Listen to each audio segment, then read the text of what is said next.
안녕하세요. 만나면서 반갑습니다.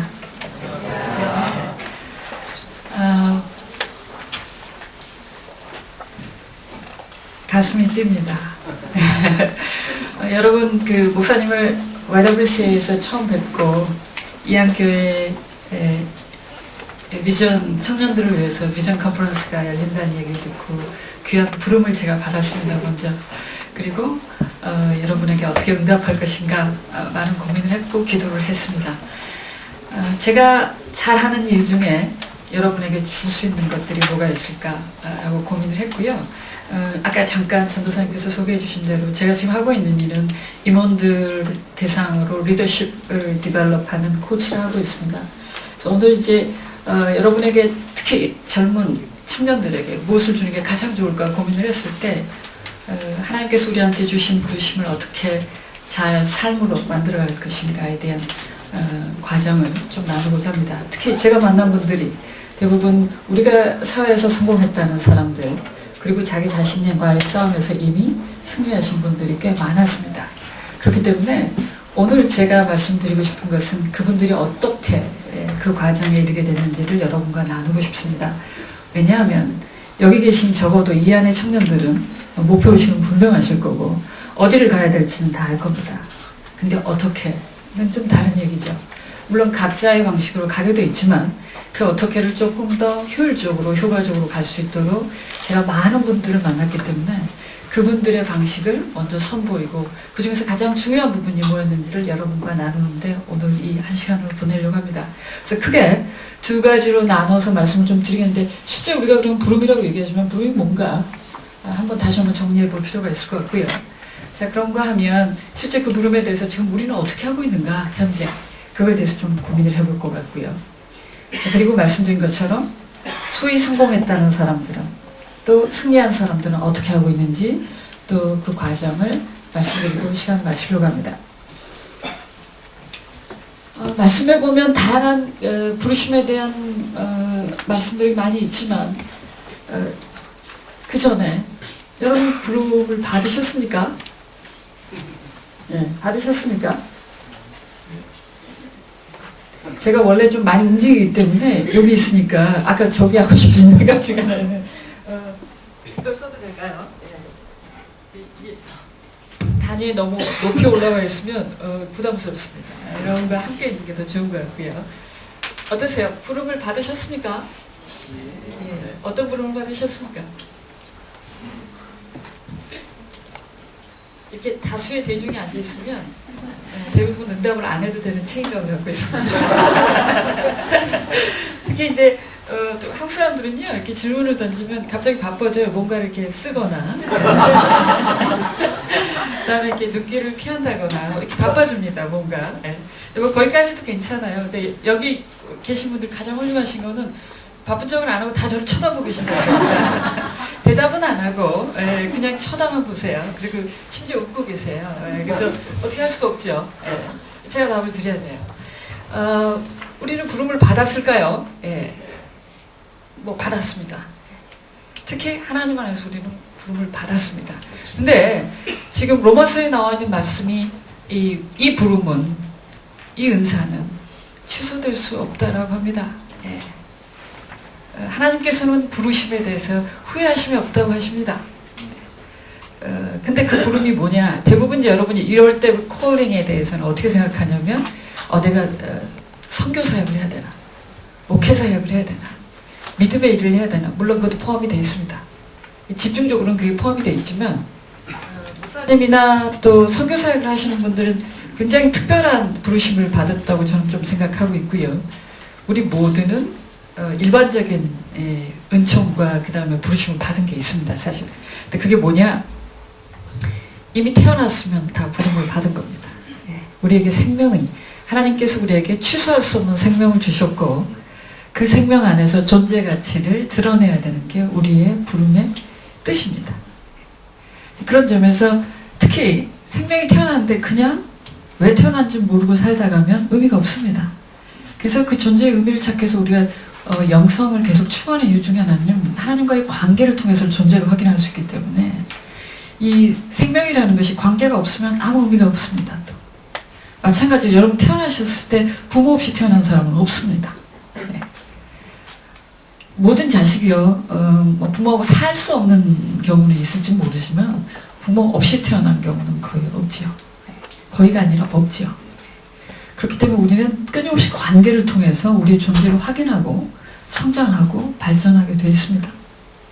그런데 궁극적으로는 하나님과의 관계에서 그것들을 하셔야 되는 게 우리가 부름을 실제적으로 사는 삶이라고 할 수 있어요.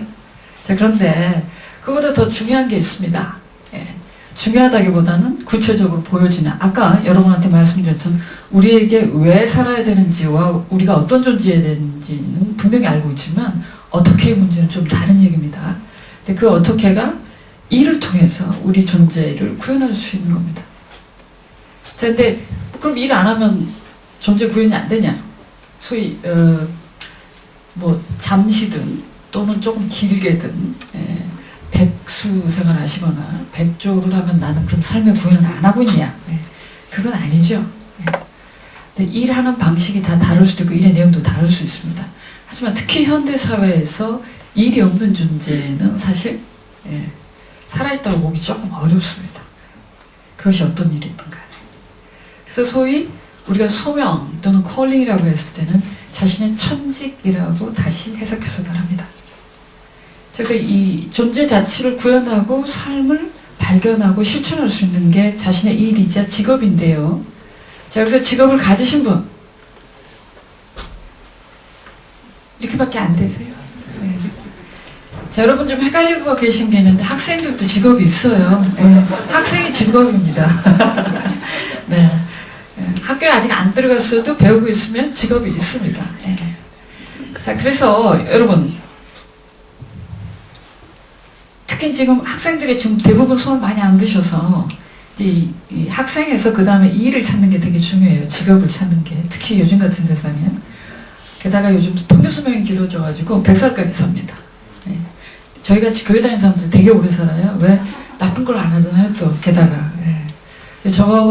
사람들이 이제 저는 좀 채식을 한 데다가 어려서부터 모태신앙이어가지고 사람들이 이제 만나서 이렇게 보면 아니 너무 오래 살 것 같다고. 네. 저도 걱정입니다. 네.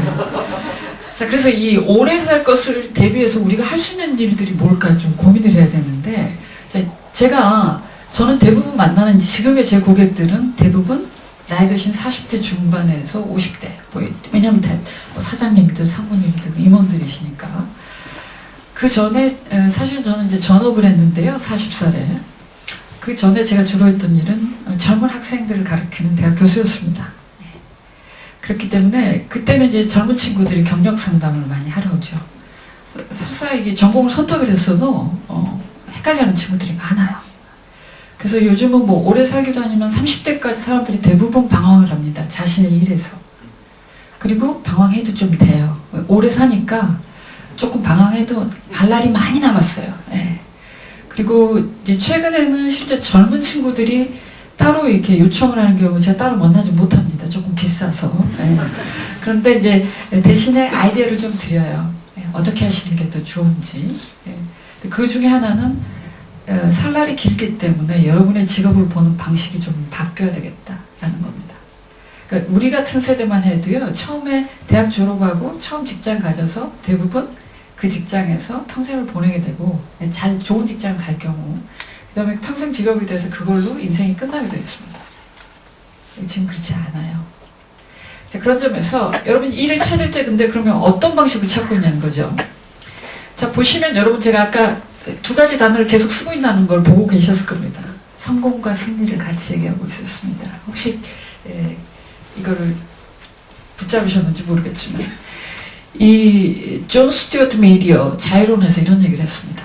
인간의 개인 의지와 자유가 펼쳐지는 것이 삶을 통해서인데 이런 얘기를 했어요. 이거 제가 한 얘기가 아닙니다. 아이고 죄송합니다. 제가 뭘 잘못 눌렀습니다. 어떻게 도와주십시오. 이거 전체로 나올 수 있도록. 예. 사람들이 삶을 살 때 해야 될 질문 중에 하나는 이거라는 거죠. 나는 뭘 좋아하는가? 뭐가 내 성격하고 성향에 맞는가? 그리고 내 속에 있는 최고의 최선의 것들이 발휘가 될 수 있을 만한 공정한 조건. 그리고 그것이 성장 발달할 수 있는 게 뭔가? 라는 고민을 하고 있냐는 거죠. 예. 특히 여러분, 아까 직업이 없는 학생 여러분, 이 고민을 하고 있느냐, 이런 거죠. 예. 근데 그거보다는 사람들이 오히려 이런 질문을 더 많이 하고 있다는 겁니다. 지금 잘 보시면. 자, 무엇이 내 지위에 적합할 것인가? 또는 나랑 비슷한 사람, 같은 신분에 있는 사람들이 어느 위치에 가 있고, 어떤 수입으로 살고 있고, 그것보다 조금 더 나쁜 방식은, 예. 내가 더 신분을 상승하고 더 좋은 지위를 가지려면 어떻게 해야 될까? 남들을 비교해서, 물론 먼저 간 사람을 보는 거는 그 모방학습에 도움은 됩니다. 하지만 이제 그 기준을 어떻게 보냐가 굉장히 중요한데, 포지션, 그러니까 신분에 따라서 그 사람들이 어떻게 살고 어떻게 행동하느냐를 쫓는 세상이라는 거죠. 근데 이게 존 스튜어트 밀은 한 200년 전 사람입니다. 근데 그 당시에도 이미 세상이 그렇게 바뀌어 있고, 세상의 주류를 쫓아가려고 하는 노력들을 굉장히 많이 하면서 본인의 조건을 결정짓는다는 거예요. 여러분 아까 잘 생각해 보시면 우리는 누구라고요? 부름을 받은 자들이라고요. 자, 근데 이 하나님이 주신 고귀한 부름에 대해서 우리는 남들이 어떻게 사는지를 보고 그걸 결정하고 그 사람과 비슷한 삶을 살고 싶어하는 욕구가 되게 강하다는 겁니다. 그게 틀렸다는 게 아니라 대다수 사회가 그런 학습과 교육과정과 기준을 주고 있기 때문에 그렇습니다. 예를 들면요, 학생들이 이제 제가 대학 교수를 해봤으니까 대다수 학생들이 나중에 경력 상담을 하러 올 때 본인이 부모한테 경력을 상담하거나 미래를 상담하거나 하는 학생이 생각보다 많지 않습니다. 자, 그럼 어디로 가냐?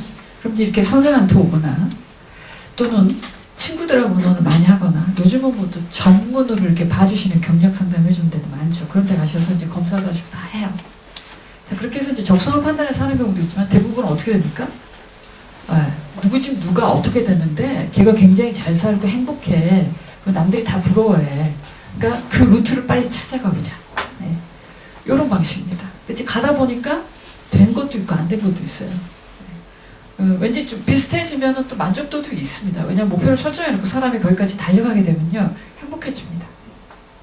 자, 그런가 하면 반대로 또 어떻게 되는 게 있냐면 정말 이게 행복한가? 네, 질문하기 시작합니다. 성취를 하더라도. 근데 심지어 그게 다다르지 못하고 성취를 못하면 어떻게 되겠습니까? 네, 계속 부족한 인간이라는 스스로의 낙인을 계속 찍게 됩니다. 누군가는 저기 갔는데 나는 가는데 나는 왜 보고도 못 따라가지? 이렇게 되면서 계속해서 사람들이 뭐가 없어져요? 고귀한 부름이 없어집니다. 목적의식이 없어져요. 삶 자체의 가치를 놓치게 되는 경우들이 많다는 거죠.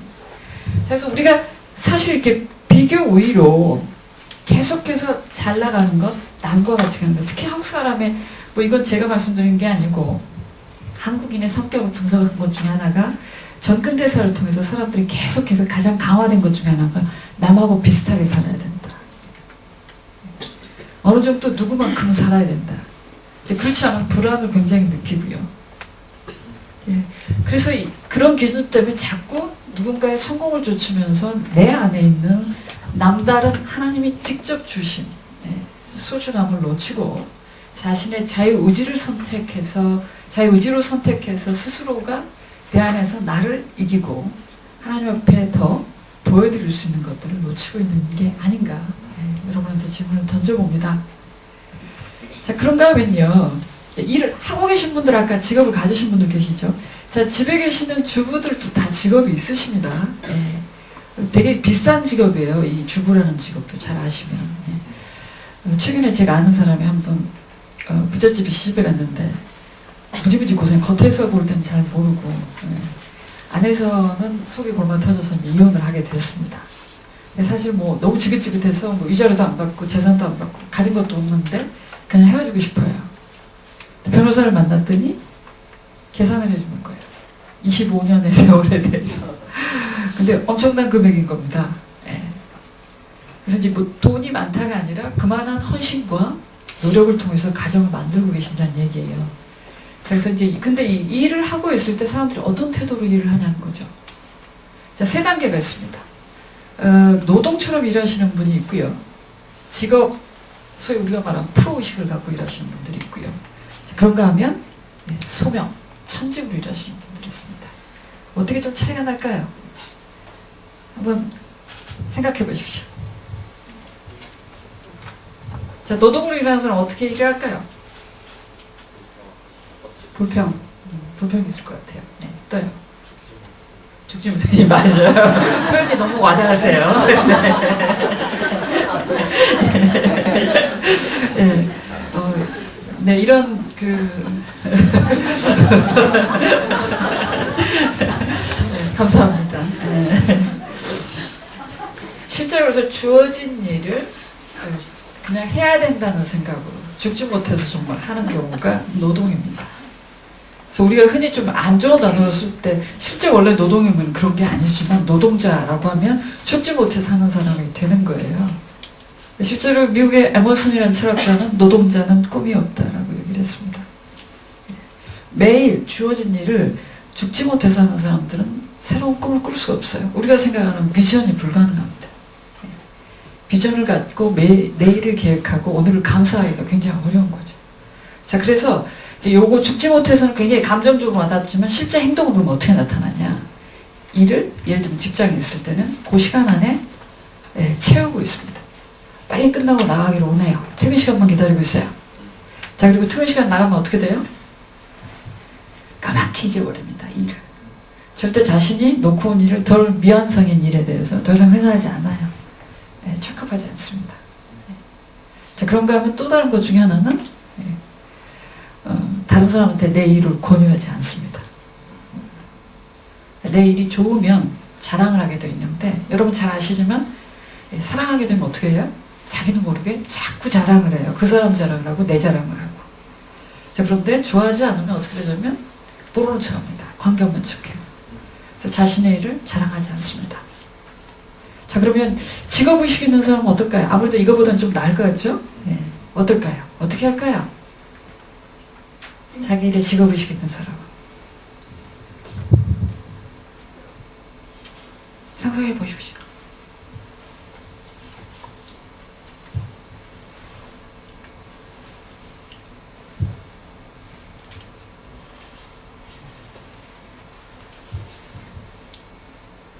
사람들은 이럴 때 압박을 받습니다.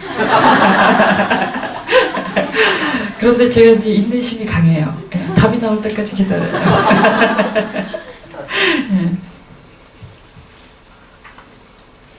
어떨 것 같습니까? 직업의식을 가진 사람. 어떤 차이가 있을까요?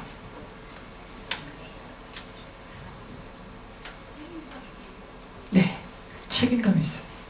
자기 일이 무엇인지를 정확하게 알고 책임감 있게 그걸 맞춰내는 힘을 갖고 있습니다. 자, 그런가 하면 어떻게 또 일을 할까요?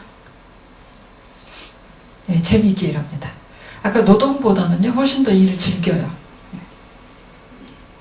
자, 일을 즐기고 다른 사람의 자신의 일이 무엇인지를 정확하게 설명하고, 자, 그 다음에 그 이상의 일도 하려고 노력합니다. 자, 그렇지만 이분들은 대부분 어디에 집중이 되어 있냐면 내가 일한 만큼 받겠다에 집중이 되어 있습니다. 그러니까 월급, 그 회사가 주는 장점, 명예, 권력. 예. 그래서 눈에 보이는, 손에 잡히는 이익에 조금 더 민감합니다. 대다수 우리가 지금 현대에서 일하는 사람들은 대부분 그렇게 일하고 있습니다. 그래서 직업으로 일하시는 분들은 대부분 그렇게 일하고 있죠. 나쁜 건 아닙니다. 예. 그리고 그거를 계산 못하고 특히 이제 기독교인들 중에서는요 너무 착해가지고 제가 이제 그 Y 안에서 사회적 기업도 해보고 뭐 사람을 고용도 해보고 지금도 제 회사를 이제 차렸지만 해보면 제가 그리고 이제 그 신학교 교수를 했거든요. 사회복지 전공에. 교회에서 잘 자란 청년들을 위해서 답답한 게 한 가지 딱 있습니다. 이 사회에서 하는 사람들이 하는 기본적인 걸 안 해요. 돈 챙기려고 안 들고요. 무조건 착하고요. 그냥 열심히 일하겠습니다. 이런 태도로 옵니다. 성실하게.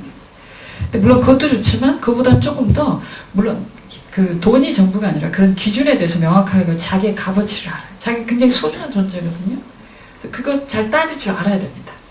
그리고 책임감 있게 일하고. 그래서 제가 학생들한테 오죽하면 착하지 마라 그래요. 학생들이 너무 착해가지고 착하기만 하고 정리가 안 되면 제일 싫어요. 그래서 잘 일하고 마무리하고 책임있게 일할 때 조금 나빠도 되니까 자기 걸 좀 따지고 정리하고 이렇게 하는 게 더 낫다고 얘기해요. 그래서 이 프로 또는 직업의식이라고 얘기하는 것은 아까 말한 것처럼 분명히 자기 일에 대해서 무엇을 할지를 알고 있고 책임감 있게 일하되 그것에 대해서 자기의 대가를 당당하게 요구하고 또 보이는 기준들로 그걸 보상받으려고 하는 욕구가 많은 단계입니다. 자, 그 다음에 조금 더 나은 게 있는 거였죠. 예. 좀 가장 멋있어요. 예. 즐거워 보이죠. 사진을 일부러 넣었어요. 이렇게. 자, 이 소명과 천직, 이건 제 일입니다. 특히 연예인들 중에서 배우들이 다시 태어나도 저는 배우를 하겠습니다. 뭐 이런 분들이 있어요. 이 천직인 것 같다. 살수록 이거밖에 할 게 없는 것 같다. 그분들이 이제 눈에 좀 드러난 분들이어서도 그렇고, 우리 중에서는 예를 들면 구두를 수선해도 천직이신 분들이 있어요. 그래서 우리가 달인이라고 하는 분들 중에서 일을 끝내놓고 나면 너무 만족스러우신 분들이 있어요. 그분이 정말 얼마만큼 몰입을 해가지고 기쁘게 일을 해서 결과물이 남달라요. 그 하나의 일의 완성도가 다른 겁니다. 그것이 일의 종류가 아니에요. 자기가 어떻게 시작해서 어떻게 마무리하느냐가 중요한데 이 일에서의 천직을 보여주는 사람은 그런 사람들입니다. 그리고 제가 만나는 임원들의 대다수가 그런 달인들입니다. 그 잡에 관해서. 처음에 일을 시작을 했을 때 본인들이 자기가 스스로 회사가 주어진 일이 아니라 주어진 일 안에서도 자기 스스로 시작해서 완성하고 그 다음에 결과물을 남다르게 만드는 사람들입니다. 자, 플러스 이 사람들은 뭐가 좀 다를까요? 보수에서 어떻게 다를까요?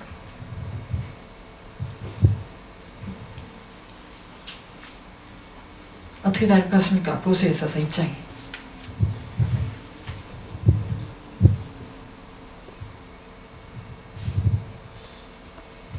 감이 잘 안 오시죠? 네. 자, 주어지는 보수들에서 만족하고 사실은 자기가 일한 거 이상으로 봅니다.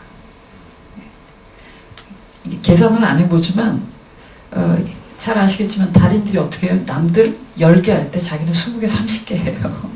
박스를 접는 일을. 자기가 더 이상 벌어요. 하지만 돈 자체에 만족하는 게 아니라 어디에 만족도를 둬요? 자기 스스로가 그 일의 완성도에 만족도를 둬요. 심지어 어느 때에 가면은 돈을 안 받고 무보수로 일해도 만족도에 더 깊이 내려가기 때문에. 따라서 이 천직이라는 것은 그 이상의 본인의 헌신, 노력을 할 수 있는가입니다. 자신의 시간에서. 그래서 때로는 이분들의 특징 중에 하나는 집에도 일을 쌓고 가요. 휴가 때도 들고 갑니다. 별로 요즘 바람직한 사람들은 아니에요. 왜냐하면요, 요즘 이제 그 리더들도 제일 요구받는 리더십 역량 중에 하나는 뭐냐면 삶과 일을 잘 균형 있게 만들어가느냐.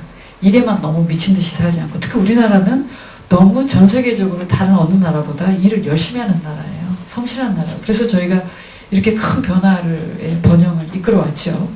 자, 그런데 그렇기 때문에 자신의 삶을 소중하게 여기고 시간을 가지고 있느냐? 이 질문도 굉장히 중요합니다. 자, 근데 소위 우리가 말하는 워커홀릭하고는 좀 다릅니다. 일 중독자하고는. 일 중독자는요, 이제 그러다가 몸이 부셔져도 모르고 주변에 관계가 끊어져도 모르고. 왜요? 몰입은 같긴 한데 중독은 어떻게 됩니까? 병이 됩니다. 그런가 하면 반대로 소명을 가지신 분들은 그것이 자연스럽게 조절이 됩니다. 자, 그건 이유가 있어요. 아까 소명 중에 뭐가 있다고요? 관계를 통해서 우리의 부름을 확인하는 것이 있는데, 하나님 앞에 매일 무릎을 꿇고 나아갈 수 있는 사람은 그 균형을 찾을 수 있습니다. 예. 그렇지 않을 경우, 우리가 말씀의 기준과 관계의 기준이 없을 때는 워커홀릭하고 별로 다르지 않습니다. 계속 매달리게 되죠. 근데 이게 시켜서 되는 게 아니고요. 이 소명의식에서 자기하고 그 일이 굉장히 잘 맞으면 자기도 모르게 머릿속에서 생각이 나요. 끊임없이 머릿속에서 생각이 나고, 그 다음에 뭘 할까? 자기도 모르게 그렇게 돼요. 자, 그래서 그 다음 단계로 여러분한테 이제 먼저 이 부름의 응답을 우리는 다 해야 되는데, 응답이라는 것은 액션입니다. 행동을 취해야 되는 거예요. 하나님도 우리한테 액션을 취하셨어요. 저희를 창조하셨고, 우리를 기다리고 계십니다. 자, 그러면 우리가 어떻게 살아야지 그 응답에 적극적으로 그 결과를 만들어내는, 또 그 삶의 의미를 찾는 것이 될까? 라고 했을 때 제일 먼저는 우리는 비전 세팅을 좀 해야 돼요. 자, 오늘 이 컨퍼런스 이름이 비전 컨퍼런스입니다.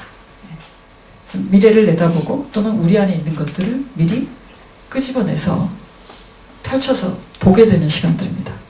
말 그대로 보는 것인데요. 크게 목표를 설정할 때 방식은 3차원 정도로 하는 게 가장 좋습니다. 실제로 제가 이거를 이제 강연을 하거나 할 경우는 이런 식으로 일방적으로 강연은 거의 안 하고요. 워크숍을 주로 합니다. 그래서 여러분이 작업을 같이 하시고 실제로 하시는 시간인데 이제 굉장히 짧은 시간이 제한돼 있고 그래서 제 경험을 그냥 좀 말씀을 드릴게요. 그래서 이제 이 리더들하고 워크숍을 해가지고 요거를 적으시라고 하잖아요. 비전.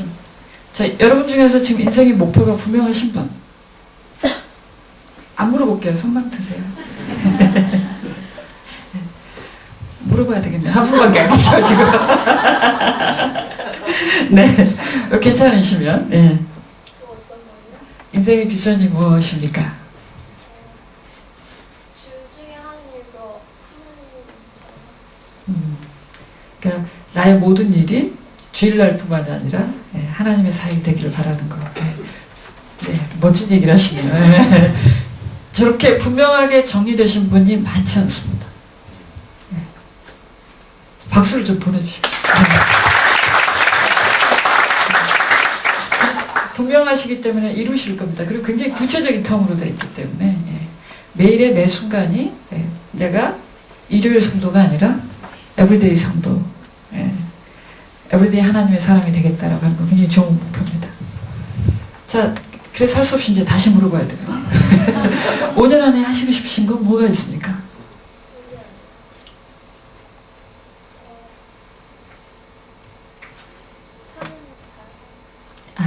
찬양 사역을 하고 계시나요? 아, 그러시군요. 그거 말고 본인이 하고 싶은 일 중에서는 지금 이제 교회에서 하는 일 말고?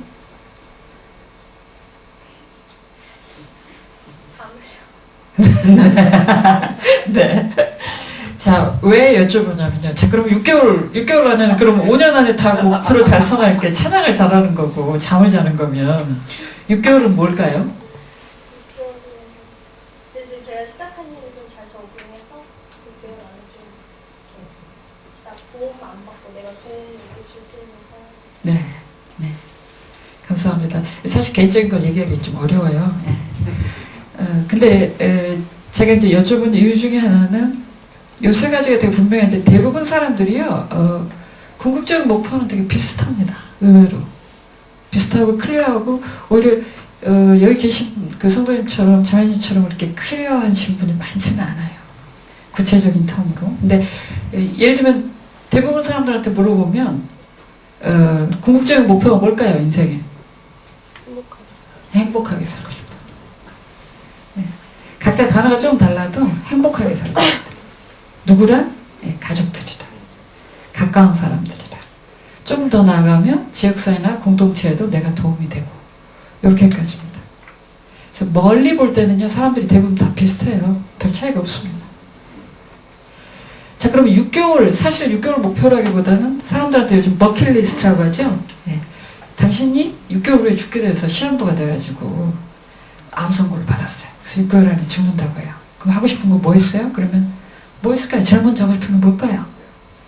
여행. 예. 한국 사람은 왜 이렇게 다 여행을 가고 싶은 거지? 그것도 뭐 세계 일주부터 시작해서 하여튼 다 여행이에요. 어떤 분은 이렇게 하시는 거예요. 여행을 3종 세트로. 예. 혼자서 가는 여행, 가족들하고 가는 여행, 꼭 가고 싶었던 사람하고 가는 여행. 이렇게. 그 여행 가고 싶어요. 예. 또 뭐가 있을까요? 정리하겠다는 분들 많아요. 예. 자서전을 쓰겠다? 또는 아까 여러분 그 동영상 너무 멋있게 나오죠. 제가 가슴이 떨렸습니다. 나가지고 강의를 하려면 저기 맞춰줘야 되는데 수준이 너무 좋아가지고.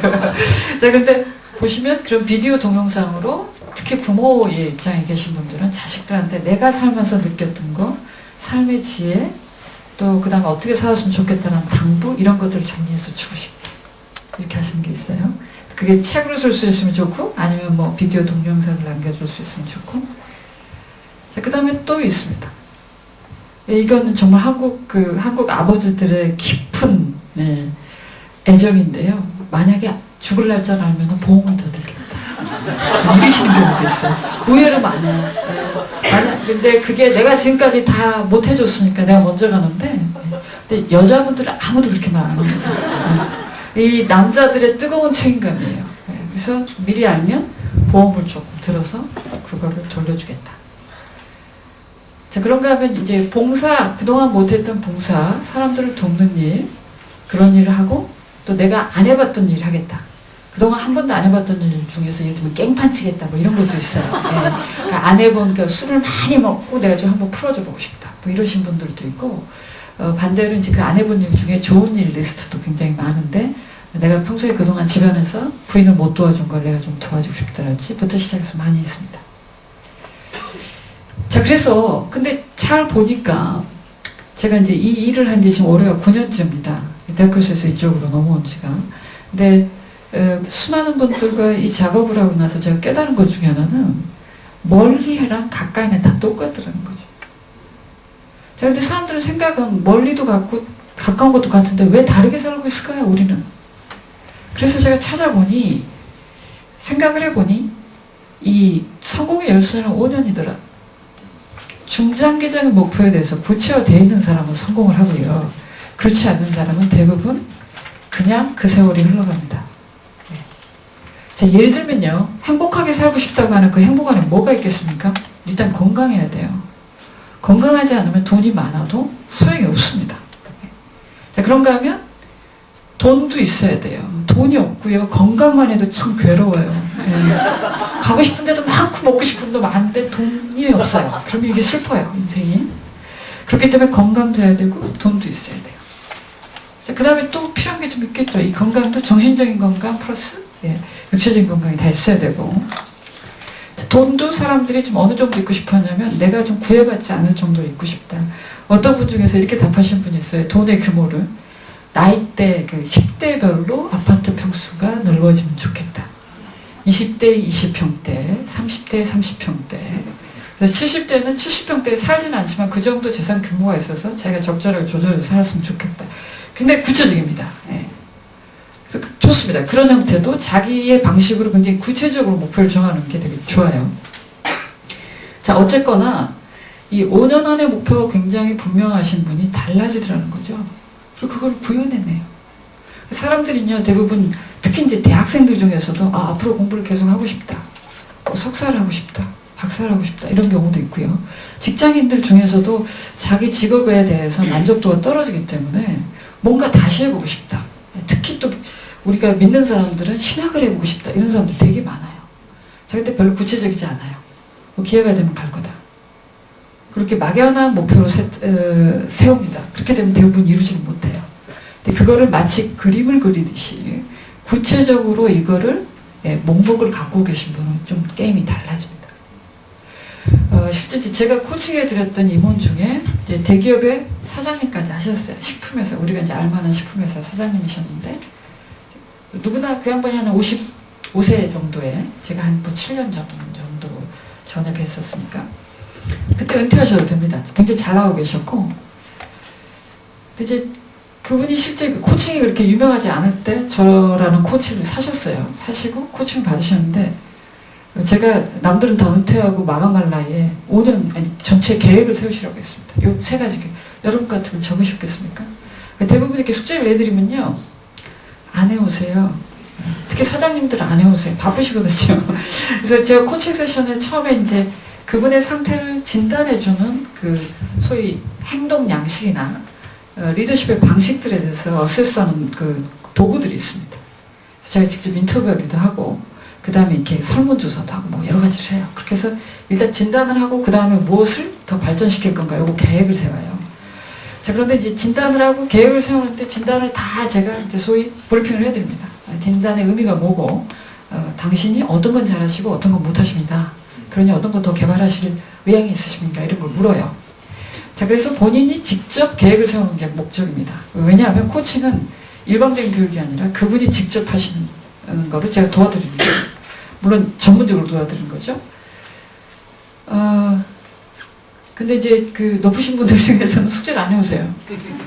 그냥 와가지고, 제가 바빠서 못했는데 그냥 얘기를 좀 나누죠. 그럼 제가 할 게 없습니다. 당황해 하세요. 그래서 본인이 내용을 내놓지 않으시면 제가 할 게 없습니다. 그럼 당황해 하세요. 마찬가지로 하나님 앞에 우리가 우리 계획을 내놓지 않으면요, 하나님이 하실 일이 없으세요. 그래서 이 코칭이 사실 저한테 굉장히 의미 있는 게 하나님과의 관계처럼 제가 하나님과의 관계에서 계속 성장해왔던 거랑 되게 비슷한 장면들이 많이 있습니다. 자, 그래서 그때 실제 그냥 뭐 이렇게 이제 조금 대화를 커뮤니케이션 나누고 중에 끝나려고 하는데 제가 예의를 갖춰서 약간 좀 들어드린다. 원래 코칭은 제가 1시간에서 1시간 반 정도를 하는데 20분이면 자리를 뜹니다. 네. 그분이 아무리 훌륭한 사장님이어도 숙제를 안 하셨으면 제가 안 해요. 죄송하지만 내용이 없기 때문에 제가 그냥 대화를 나누는 건 우리 두 사람의 시간의 소비다. 네, 그렇게 할 수가 없다. 사장님도 비싼 시간이고 저도 비싼 시간이다. 우리가 약속을 했기 때문에 그거는 헌신을 하셔야 된다. 그래서 20분 만에 자리를 뜨면 그 뒤에 숙제를 무지 잘해오십니다. 자, 그런데 이제 아까 말씀드린 그분은 처음부터 숙제를 잘해오셨어요. 남들은 이거는 사실은 반드시 해야 될 숙제는 아니에요. 해오셨는데 놀랍게도 엄청나게 구체적으로 해오셨어요. 그러니까 남들은 은퇴하고 그 이후에 이제 뭐 좀 놀아볼까 하는 시간인데 은퇴 이후에 지금부터 하셔야 될 5년 계획이 소위 55세에서 60세까지 계획이 굉장히 빼곡하게 들어와 있습니다. 자, 건강하고 싶다고 하지만 매일 운동을 하는 사람 많지 않습니다. 일주일에 적어도 3번 이상 정기적으로 여러분이 30분 정도도 운동을 하지 않고서 내가 80, 90을 사는데 그때까지 계속 그것은 건강할 거라고 생각하는 것은 착각입니다. 사실은 연결이 돼 있는데요. 이 6개월의 목표라는 것은 이 궁극적인 목표를 달성하기 위해서 내가 구체적으로 할 수 있는 행동의 지침을 정할 수 있기 위해서 하는 것인데 그러려면 5년의 목표가 남달라야지만 성공을 하더라. 실제로 그래서 제가 워크숍하는 분들 중에서 대부분 성공하신 분들은 5년 계획이 굉장히 분명합니다.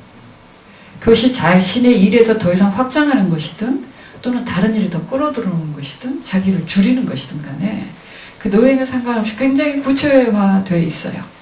그래서 그렇게 되지 않으면 성공을 하지 못하더라는 거죠. 그리고 심지어 이것이 구체화되신 분들은 6개월의 목표가 굉장히 심플합니다. 왜 그렇겠습니까? 못 해본 게 별로 없어요. 예, 그리고 가야 할 길이 분명하기 때문에 매일 하는 일만 하면 5년 후에 도착해요. 플러스 내가 원하는 궁극적인 시간에 도착해 있습니다. 그래서 제가 이제 6개월 안에 하고 싶었던 일, 여행 가는 거 지금 가세요. 그냥 시간 내가지고 세계 일주는 못하더라도 자기가 원래 가고 싶었던 가장 가까운 장소라도 가고 미루는 일을 남기지 말고 지금부터 하고 자, 5년 안에 자, 아까 말씀하신 새로운 일을 잘하고 싶으시면 그것의 구체적인 방식과 그걸 먼저 경험한 사람이 누군지 오늘 당장 만나십시오. 그리고 조금 더 구체화하는 연습을 하시는 게 더 좋아요. 그렇지 않고서 우리는 하나님이 일하시는 것을 지켜보기 어렵습니다. 우리에게 같이 응답하시고 우리와 함께 하시고자 기다리고 계시지만 우리가 구체적인 플랜을 보여드리지 않으면 가기가 어렵습니다. 자, 그러기 위해서 그러면 어떤 플랜을 가져야 될까요? 특히 이제 일과 관련해서 아까 처음에도 소도에 말씀드렸지만 우리는요 3가지 중요한 키워드 중에서 우리가 누구인지 what에 해당되는 정체성을 분명히 알고 있고요. why도 알고 있습니다. 어떻게 살아야 하는지, 왜 살아야 되는지. 자, 그렇지만 오히려 how가 굉장히 중요합니다. 어떻게 그거를 구현해낼 것이냐. 근데 그 어떻게 중에 하나 내가 무엇을 잘하고 어떤 것을 잘해서 잘 만들어낼 수 있는지 알고 있어야 됩니다. 그렇지 않으면 그 다음 단계로 가지를 못해요. 자신의 강점을 잘 알고 계신 분 물어볼까 봐 아무도 얘기 안 하시죠. 이미 이제 경험이 학습이 되셨어요. 네. 자, 이제 오늘의 핵심입니다. 딴 거 다 까먹으셔야 되는데 이 슬라이드는 잊으시면 안 됩니다. 자, 보시면 저는 이제 업이라고 번역하는데요. 프로페셔널. 자기가 무슨 일을 해야 될지 정확하게 좀 알아야 됩니다. 자, 이 실라 파렌이라는 사람은 미국에서 이제 유명한 직업 카운슬링의 학자인데요. 이 사람이 이 직업에 망이 있다. 특히 이제 지금 2008년에도 파이낸스 위기가 있었고요. 우리 같은 경우는 97년도에 처음으로 IMF 위기를 겪으면서 우리가 살던 대로 안 사라지겠구나. 세상이 되게 빨리 변하고 우리가 아무리 좋은 직장, 대기업에 들어가도 구조조정장에서 어느 날 잘리는 날도 오겠구나. 이런 위기의식이 시작된 게 97년도부터입니다. 그리고 실제 지금의 현재 모든 기업들이 대기업이든 다국적 기업이든 상시 구조조정이 일어납니다. 잘 모르지만 그때는 처음이라서 우리가 놀란 것 뿐이고요. 그리고 대규모로 이루어졌기 때문에 타격을 받았을 뿐이지 지금은 매 순간 조직이 불필요한 사람을 정지하려고 하고 그 다음에 많은 인력들을 줄여서 이윤을 남기려고 합니다. 자, 근데 이때 이제 제일 중요한 것 중에 하나는 사람들이 일을 하는 데는 다양한 욕구가 있다는 거죠. 자, 이제 보시면 집을 갖고 안전한 장소를 갖고 그 다음에 사람들하고 좋은 관계를 갖고 그 다음에 일 자체에 대한 그 경력을 쌓는 거, 그 다음에 공동체 의식을 갖는 거, 실제로 움직여 보려고 하는 거, 그런 거 하면 학습을 하거나 또는 자기 공동체를 갖거나 환경을 위해서 배우게 되거나 뭐 다양한 니즈가 있습니다. 여가 자체를 위해서도 그리고 영성을 위해서도 우리는 일을 필요로 해요. 자, 근데 여기서 이 웹이라고 하는데 잘 아시면 거미줄입니다. 거미줄의 가장 가운데 핵심에는 뭐가 들어가냐면 인간의 기본적인 욕구들이 들어가 있어요. 그 욕구로 해서 가장 가까운 그물망 안에 들어있는 것이 프로페셔널입니다. 업이고요. 그 다음 단계가 인더스트리라고 되어 있습니다. 그 업계이고요. 그 다음이 조직이고요. 그 다음에 우리가 소위 우리는 영어로 What is your job? 이러면 직업이라고 번역은 하지만 저는 직무라고 번역을 합니다. 본인의 직무가 있어요. 자, 그래서 이 바람이 불면요, 소위 외부 환경이 변화하기 시작하면 어디서부터 떨어져 나갈까요? 네? 바깥부터 떨어져 나갈까? 네. 이러면 사람들도 흔들려요. 네. 원리로 따지면 바깥부터 떨어져 나갑니다. 왜냐하면 가운데는 구심점이 있으니까, 원심점이 있으니까요. 하지만 실제 거미줄은 한 방에 다 날아갑니다. 바람 불면. 보시면 job이 먼저 떨어져 나갑니다. 그러니까 회사가 안 좋으면 어떻게 돼요? 그 직무에서 어떤 사람을 빼려고 해요. 그보다 조금 더 나쁜 단계는 뭡니까? 회사가 없어지는 경우도 있습니다. 여러분, 대우자동차는 없어졌습니다. 우리나라의 3대 자동차 회사 중에 하나였어요. 자, 근데 불과 10년, 20년 만에 없어졌어요. 업계에서. 물론 이제 그 그룹의 문제가 있긴 했지만 어쨌든 경쟁력을 잃고 없어졌습니다. 자, 그 다음에 인더스트리가 없어진 데도 있어요. 여러분 혹시 이제 저하고 비슷한 연배의 조금 그 부모님들 중에서 없어진 업계가 생각나실까요? 우리가 사양산업이라고 하는 합판 없어졌습니다. 맞아요. 근데 사실 우리 지금도 쓰고 있는 합판들은 있어요. 좀 달라졌죠. 뭐 MDF 이런 형태로 바뀌긴 했지만 그 옛날에 목재서나 합판처럼 그렇게 없습니다. 또 하나 연탄 공장 없어졌습니다. 있어요. 지금도 있고요. 쓰시는 분들도 있고 그래요. 그리고 좀 늘어난다고도 하고. 근데 주류가 아닙니다. 그리고 그처럼 왕성하지 않아요. 업계가 사라지기도 합니다. 그리고 거의 그 향수의 업계가 돼 있어요. 그런가 하면 그보다 더 마지막까지 버티고 있는 거는 업이라는 거죠. 자, 그러면 그 업을 어떻게 규정하냐는 거죠. 자, 우리가 전문가라고 말할 때 프로페셔널이라고 영어로 합니다. 그래서 이 프로페셔널들이 가장 강력해질 수 있는 방식은 뭐가 있냐. 자, 우리가 대표적인 전문가 그룹은 어디를 들죠? 누구를 들죠? 의사, 법조인.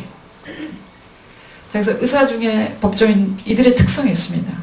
누구도 이들의 기능을 대체하지 못합니다. 그들만의 지식 체계와 가치관과 훈련 체계를 갖고 있어서 대체하지 못하는 사람들을 우리는 전문가라고 합니다. 자, 플러스 동서고금을 기능이 똑같아요. 물론 전문성이 더 세분화되긴 하지만 기능은 같습니다. 사람을 치료하는 일. 자, 그런가 하면 사람들 다 송사가 생겨요. 근데 그 송사를 구분해 주는 일. 뭐 지금은 뭐 변리사도 있고 굉장히 그 분야가 다양해졌지만 그럼에도 불구하고 송사의 속성은 똑같습니다. 자, 그래서 지금부터 여러분이 잡을 찾으실 때는 제일 먼저 생각하셔야 될 게 이 업의 속성이 시대가 바뀌어도 계속 가져갈 수 있을 것인가에 대한 고민을 좀 하셔야 됩니다. 자, 그런 점에서 소위 장사, 마케팅이라고 하는 것도 오래 갑니다. 어디서나 비즈니스는 있기 마련이에요. 근데 그거를 어떤 형태로 본인이 가져갈 거는 좀 다릅니다. 그래서 제가 사람들한테 저한테 물으라고 합니다. 당신의 업이 뭐냐? 저의 업이 뭐냐라고 저한테 물으면 저는 이렇게 답합니다. Change Agent라고 답합니다. 영어 써서 죄송합니다. 변화 매개인이란 뜻인데요. 이거는 제가 19살 때 결정한 겁니다. 대학에 처음 들어갔을 때. 네, 사회복지를 하게 되면서 몇 가지 영어의 단어들이 있었는데 가장 가슴을 뛰게 했던 것은 사람들이 변화를 필요로 하는 사회적 약자들이 있을 때 그거를 변화를 매개해주는 사람이 소셜 워커다 이렇게 돼 있었어요. 그게 감동했습니다. 제가 다 줄 수 있는 게 아니라 나는 그거를 촉진시켜주고 그거를 변화를 확장시켜줄 수 있는 사람이라는 거가 굉장히 좋았어요. 자, 그런데 그동안에 예를 들면 저의 잡과 그 다음에 오가니제이션에 대한 조직과 업계 다 바뀌었습니다. 저는 여러 번 바뀌었어요.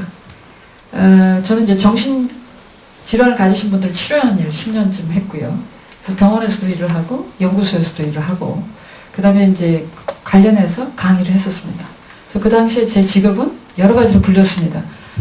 정신보건사회사학과라고 불리기도 하고 그 다음에 뭐 대학 교수로 불리기도 하고 그다음에 연구원으로 불리기도 했습니다. 그때마다 조직이 좀 다를 수 있죠. 세팅이 다르니까.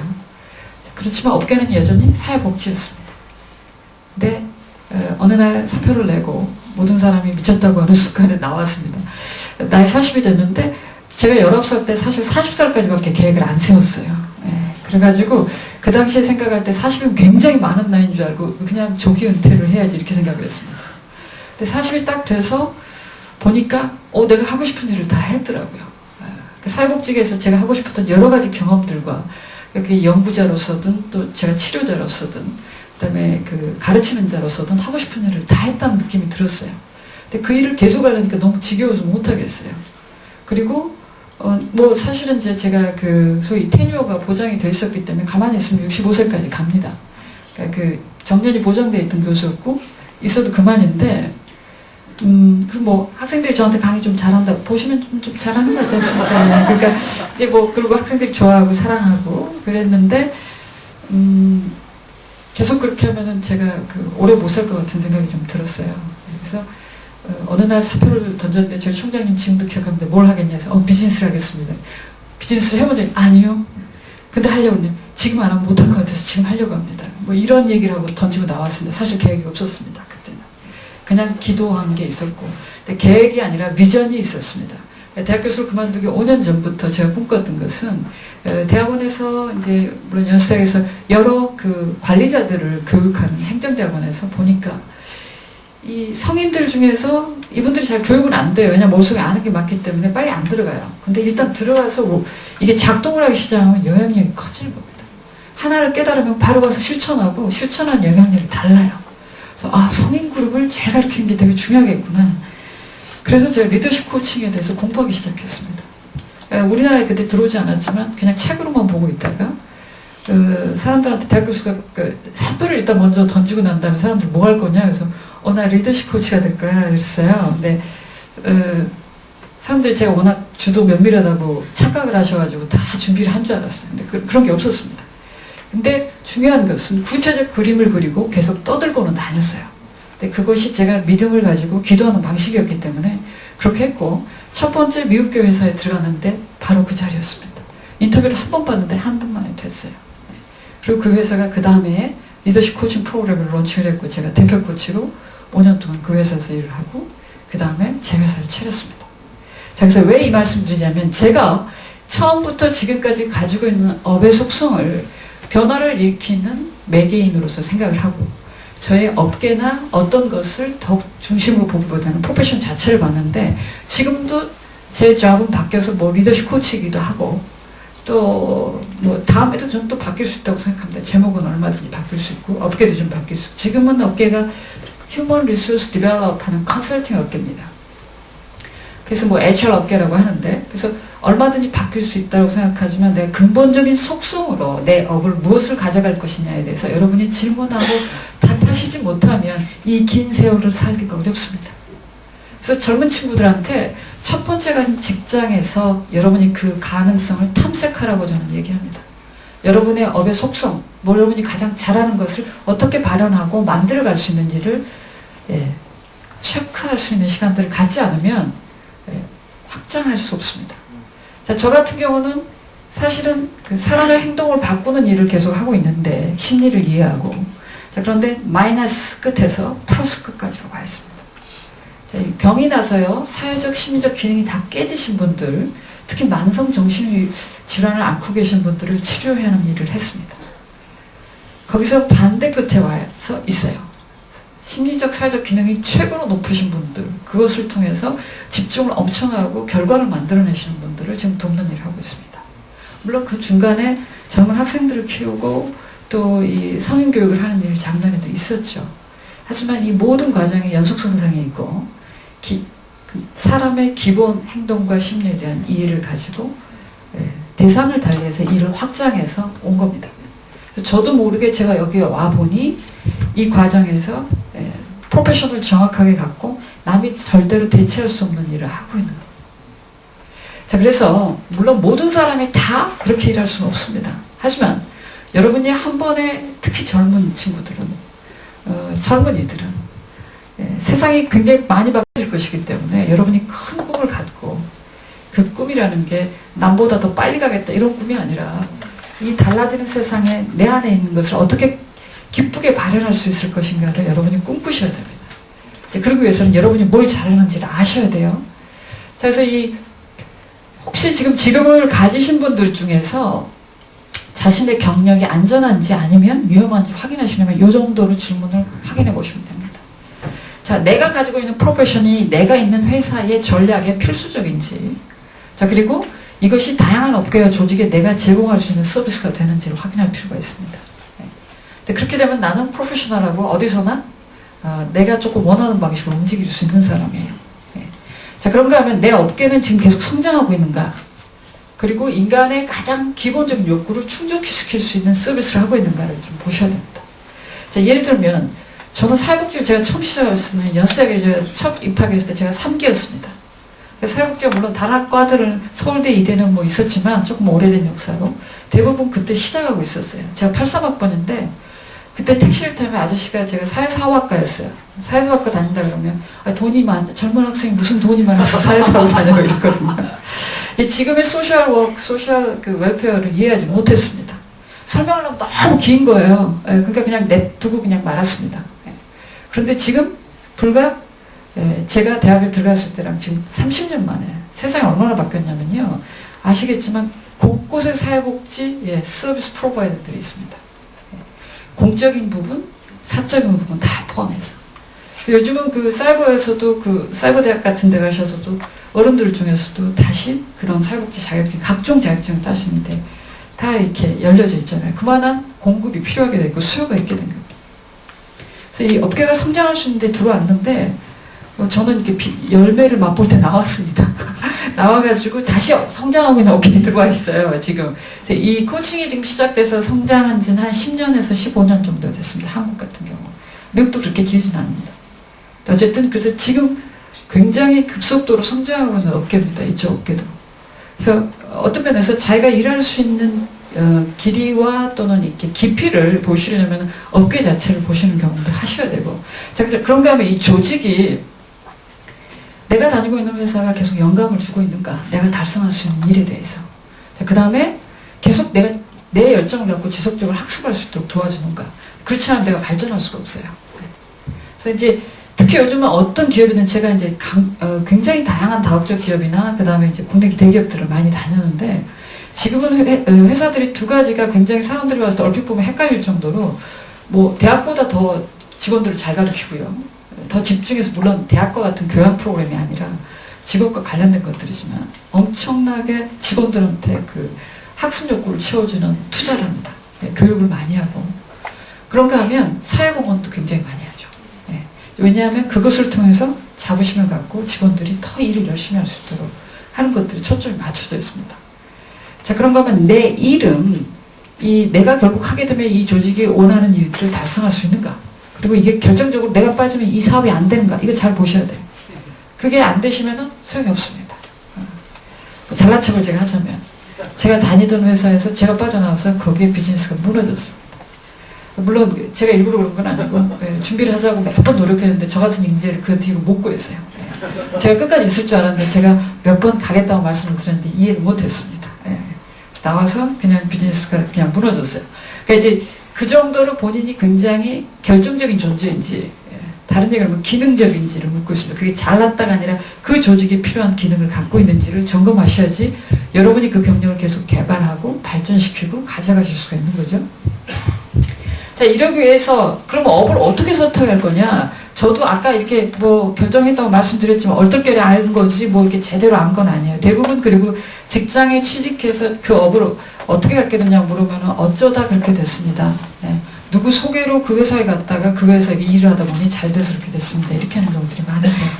그보다는 여러분은 조금 더 정보도 많고 훌륭한 시대에 살고 계시기 때문에 여러분의 강점을 찾는 게 되게 중요합니다. 자, 그래서 이 재능인데요. 이 강점이라는 건 남들보다 훨씬 더 완벽하게 하고 지속적으로 유지하는 능력을 말하는데 문제 해결 능력을. 자기만 타고난 능력들은 누구나 있습니다. 자, 그렇기 때문에 이 재능을 좀 발견을 하시는데 발견하는 방법이 생각보다는 좀 쉽습니다. 자, 이 뇌라는 게요. 우리가 태어나서 42일 이후부터 뇌세포가 생기기 시작한답니다. 근데 엄청나게 빠른 속도로 120일까지 거의 15,000억 개 정도의 세포가 생기고, 근데 이 뉴런들이 다 생겨서 스냅스로 연결되기 시작해서 그것이 적절하게 효율적으로 활용되기까지가 3세까지. 그래서 그때까지 굉장히 빠른 속도로 하는데 문제는 이 정보를 많이 흡수하려고 연결이 되지만 연결이 됐다가 그걸 효율화시키는 단계가 15살까지랍니다. 그래서 15살 이후 소위 16살부터는요 이게 점차적으로 줄어들어요. 그러니까 확장되는 게 아니라 세포가 쉽게 말하면 죽습니다. 예. 그래서 이게 다 효율적으로 정보를 받아들이지 모든 걸 받아들이려고 하잖아요. 경험이 다 쌓였기 때문에. 그래서 자기만의 독특한 회로가 구성되는 게 바로 한 3살부터 15살까지라고 생각하시면 됩니다. 그래서 자신의 재능을 발견하실 수 있어야 하는데 그동안에는 여러 가지 가능성이 있어요. 그래서 젊은 친구들한테 많은 걸 경험하게 하는 이유 중에 하나가 젊다기보다는 어린 친구들한테. 본인들이 다 흡수하고 그 중에서 가장 자기가 잘하는 부분으로 효율화되게 돼 있기 때문에 그 과정에서 부모님들이 사실 사랑하고 많은 기회들을 줘야 됩니다. 자, 그런데 이때 세상에 자신만의 방식이 살아남게 되는데요. 그걸 이제 우리는 몰라요. 어떻게 파악을 해야 될 것이냐. 자, 일단 여러분이 무의식적으로 잘하는 게 뭔지를 잘 파악하셔야 됩니다. 어떤 친구는요, 무의식적으로 계산이 잘 되고 숫자가 빨리 떠오르는 사람이 있는가 하면 어떤 사람은 그림이 잘 떠올라요. 장면을 기억을 하려면 어떤 그 기억을 들으면 장면으로 사진처럼 기억하는 사람이 있어요. 근데 사진도 굉장히 상세사항을 디테일을 기억하는 사람이 있는가 하면 이미지만 기억하는 사람이 있어요. 능력이 다 다릅니다. 그래서 이 무의식적으로 어떤 똑같은 상황에서 정보를 기억하는 방식이나 반응하는 방식이 다른 거를 여러분이 포착하실 필요가 있어요.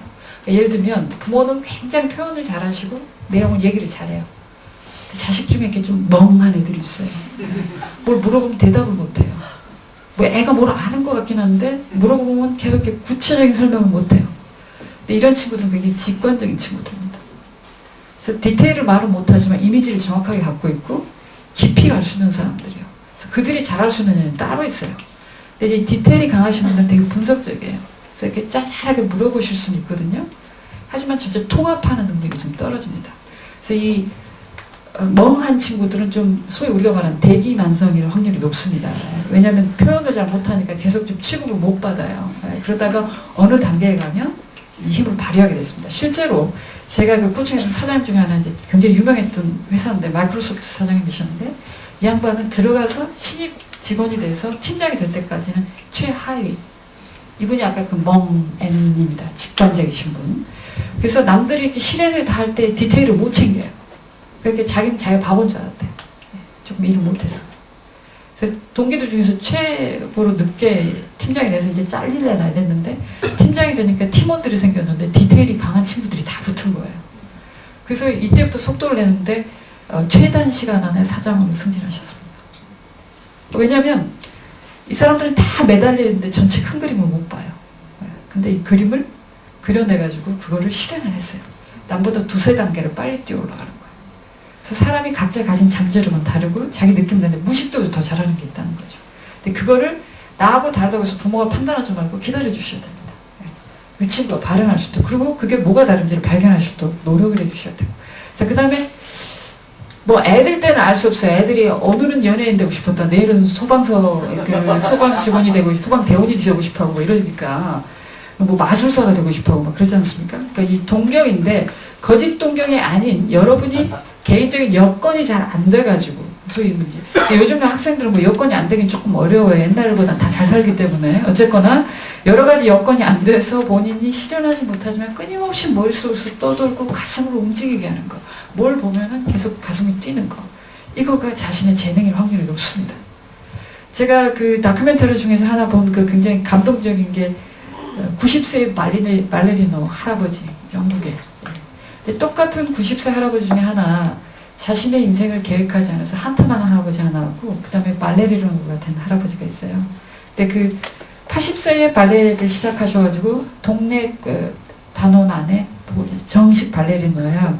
이 양반은 1차 대전 겪고 뭐 이렇게 먹고 살고 부인 죽을 때까지 기다려가지고 80살 돼서 발레리노를 시작했대요. 네. 근데 이제 나머지 90세 된 할아버지는 80살 됐을 때 살 만큼 살아서 내가 유서를 써야겠다.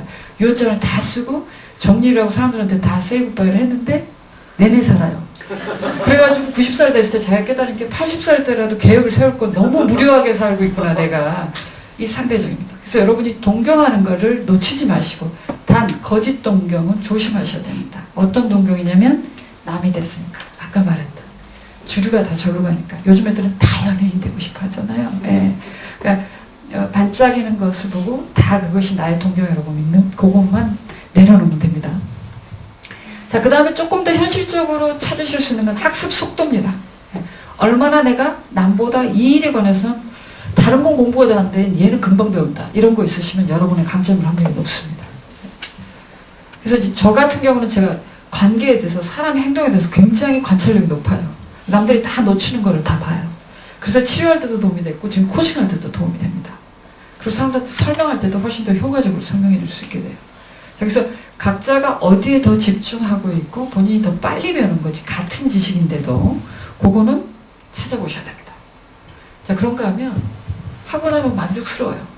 제가 아까 막 처음에 올라와서 이렇게 가슴이 뜁니다. 굉장히 그 행복한 만족감입니다. 사람들을 만나서 사람들과 함께 하면서 그거를 나누고자 할 때 약간 떨리면서 사실 제가 안 믿으시겠지만 내성적인 사람이에요. 사람들이 다 이렇게 말하면 내숭이라고 합니다. 근데 그렇지는 않고 실제로 굉장히 그 부끄러움을 많이 타는 아이인데 개발이 많이 된 겁니다. 개발이 많이 됐고 지금은 이제 제2의 천성이 돼서 남 앞에 서는 걸 두려워하지는 않지만 실제 막 올라갔을 때 에너지를 느낍니다. 사람들의.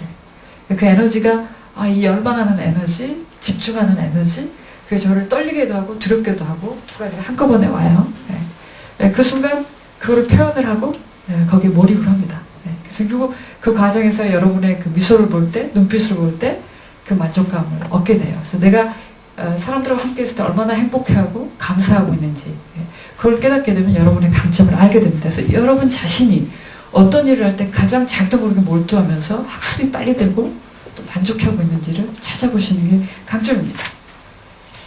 자, 더불어서 이제 오늘 요거에 이것과 다음 슬라이드가 마지막입니다. 거의 시간이 다 됐습니다. 자, 그래서 보시면 실제 지금 직업을 가지시는 분들 중에서 뭐 나는 그렇게 젊지도 않고 이미 일을 하고 있는데 먹고 살아야 되니까 할 수 없이 살고 있는데 뭐가 나한테 적성인지도 잘 모르겠고 고민이 된다. 정말 이게 소명일까? 이런 생각하신 분들도 있으실 거예요. 대다수 조사를 해봤더니 사람들이 실제로 자기 일을 가지고 기여하는 사이클이 있더라. 이거는 여러분 그 공부하는 학생들도 똑같습니다. 처음에요. 잘 몰라요. 이 분야에 대해서 잘 모르는 A 영역에서 시작합니다. 그래서 관심은 되게 높은데 능력이 떨어져요. 재능도 없고 기술도 없고 학습한 게 별로 없어요. 이런 상태로 시작을 하지만 그 다음 단계는 이제 뭐 누가 가르쳐주든 내가 스스로 배우든 해서 좀 알게 돼요. 실제 사람들이 제일 즐거웠고 행복한 기억으로 남아있는 건 바로 2단계입니다. A에서 B로 가는 거예요. 그러니까 관심이 높아지고 능력이 높아져서 조금 소위 숙련된 상태가 바로 되기 직전에 사람들이 만족도가 제일 높다는 거예요. 그러니까 사람들이 기억하는 게 자기가 일 시작해가지고 회사로 따지면 과장에서 차장급 될 때 되게 좋은 기억들을 많이 갖고 있습니다. 근데 그 이유가 숙련되고 자신이 있고 누가 오면 답해줄 수 있고 근데 아직 좀 배울 게 더 있고 뭐 이럴 때 굉장히 만족스럽다는 거죠. 자, 그러다가 아주 숙련이 되면 어떻게 되냐? 졸려요. 재미없어요. 네, 계속 지루해져요. 그래서 능력은 좋지만 관심이 떨어지게 되면서 굉장히 매너리스틱해진다는 거죠. 상투적이 되고. 그 다음에 어떻게 돼요? 네. 아우, 나 여기서 못 살겠다. 재미가 없어서 뭔가 새로운 게 있어야지. 이렇게 이 사이클을 반복하게 돼 있어요. 그래서 실제 좋은 회사는요, 사람을 저 정도 B에서 C로 넘어갈 때쯤 직무를 순환시킵니다. 또는 역할을 더해줘요. 그래서 그 사람이 특히 일을 잘하는 사람일수록 빨리 오기 때문에 빨리빨리 그를 넓혀줘요. 그래서 이 최고의 경험을 계속하게 해서 계속 성장하도록 합니다. 그래서 그런 인재들을 계속 활용하고 쓸 수 있도록 도와주는 형태를 가져요. 자, 여러분이 학습하실 때도 특히 이제 학생들의 경우는 지식의 양을 많이 가져야 하기 때문에 뭐 이렇게까지 학습하기는 어렵지만 그래도 어느 단계에서 지식을 알고 문제를 해결할 때도 똑같습니다. 어느 정도는 알고 풀게 되면 행복해지고 잘 알게 되면 관심이 없어지고 그래서 그럴 때는 빨리 과목을 바꾸시고 계속해서 하시면 돼요. 그래서 이제 중요한 것은 이때 여러분이 스스로를 자신의 능력을 가늠해 볼 수 있는 장에 가능하면 노출을 시키고 그렇게 해서 실험을 해보셔야 됩니다. 그래서 이게 재미있는지 없는지 또 이게 학습이 되고 있는지 안 되는지 자 그런 거 하면 동시에 평가를 하고 남들이 어떻게 생각하는지 좀 들어야 돼요. 경우에 따라서 자기는 잘한다고 생각하지만 남들이 전혀 그렇지 않은 경우도 있거든요. 그래서 남이 어떻게 보는지 피드백을 듣지 않고서는 성장하기가 어렵습니다. 그래서 실제로 제가 하고 있는 코칭 중에서 가장 중요한 툴이 뭐냐면 피드백입니다. 사람들이 당신을 어떻게 보고 있고 내가 당신을 어떻게 보고 있고 자기 자신의 생각과 남의 생각의 차이를 알면서 계속해서 발전시키는 것이 성장의 가장 중요한 도구가 될 수 있습니다. 자, 이제 마지막입니다. 제가 예수원에 가서 보면요, 한 번씩 이렇게 기도를 하러 올라가는데 여기 말을 고쳤습니다. 사실은 노동하는 것이 기도요, 기도하는 것이 노동이라 이렇게 적혀 있습니다. 근데 제가 아까 3단계 중에 노동이 제일 좀 죽지 못해서 하는 걸로 돼 있잖아요. 그러니까 거기다 노동을 쓰면 그게 좀 안 될 것 같아서 노동이 나쁜 단어는 아닌데 그래서 이 일로 바꿨습니다. 그래서 여러분 한번 잘 생각해 보십시오. 이제 하나님 안에서 우리가 부름을 받고 그 부름 중에서 생명 자체는 이미 받은 거니까 크게 달라질 게 없지만 그걸 다르게 표현할 수 있는 일을 통해서 우리가 무엇을 보여줄 것인가. 그런데 여러분 기도는 열심히 하지만 정말 일도 열심히 하고 있는지. 예전에 그 박영선 목사님 그런 얘기를 하셨어요. 크리스천들은 기도는 열심히 하고 공부 안 해가지고 대학을 못 간다고. 대학을 가려면 공부를 열심히 해야지 대학을 가지 기도를 하면 천국에 간다고. 맞습니다. 그래서 그러니까 여러분 기도를 열심히 하셔야 되는데 기도하듯이 정말 신실한 마음으로 여러분이 일하고 있는지. 제가 그때 깨달음을 얻은 것은 내가 일을 미친 듯이 하지만 그것이 내가 기도하는 것처럼 목적의식을 갖고 신실하게 하나님 앞에 되돌려서 부끄러움 없이 하고 있는지. 자, 반대로 여러분 기도할 때도 일처럼 하는지. 일은 바로 대가가 오잖아요. 내가 한 만큼 뭔가 와요. 그렇기 때문에 눈에 보이는 것에 더 집중하고 내가 더 열심히 할 수도 있어요. 그래서 우리는 양자의 강점을 가지고 헌신해야 됩니다. 자, 그것이 바로 응답입니다. 그래서 여러분이 하나님이 주신 부름에 대해서 기도하듯 여러분의 일을 통해서 응답하시기를 간절히 바랍니다. 네.